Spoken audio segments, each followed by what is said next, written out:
Merci, monsieur le député. La parole est à monsieur Charles de Courson. Madame la ministre, ma question concerne les projets des 2 ronds-points, celui de Couvreau et sur la route nationale N44 et N4 dans le département de la Marne. Ces 2 ronds-points sont très attendus depuis des années par nos concitoyens pour des raisons de sécurité et de suppression des carrefours entre les routes départementales et la RN4 et la RN44. En effet, en vertu de la loi du 21 février 2002 relative à la différenciation, la décentralisation et la déconcentration et de son décret d'application du 4 janvier 2023, ces 2 routes nationales relèveront à compter du 1er janvier 2025 de la compétence de la région Grand Est. Ainsi, que deviendront les 2 projets de rond-point de Couvreau et de Vauclés prévus avant ce transfert de compétences?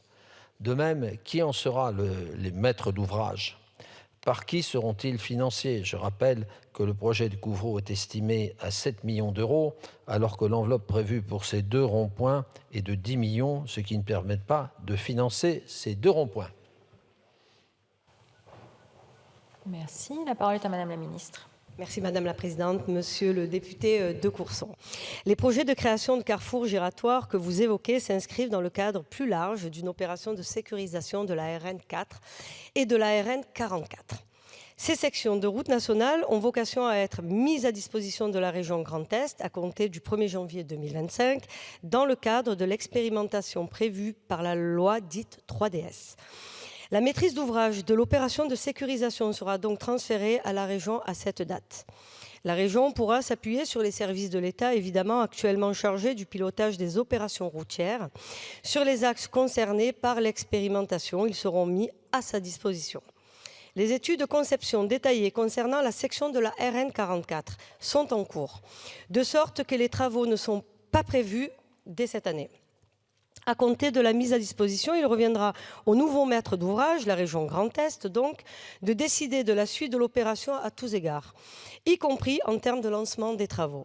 La région, en tant que nouveau maître d'ouvrage, conserve en tout état de cause le bénéfice des 6,5 millions d'euros de crédits inscrits au CPER 2015-2022 et mis en place pour cette opération.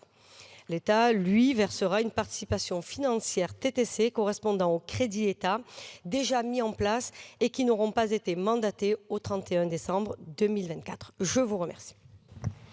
Merci. La parole est à monsieur de Courson.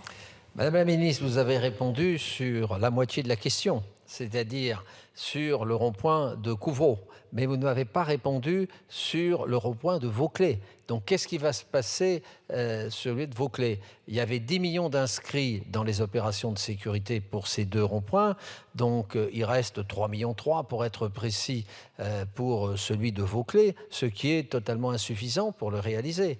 Donc, est-ce que vous allez remonter et transférer ces crédits à la région? Voilà la question. Merci, madame la ministre.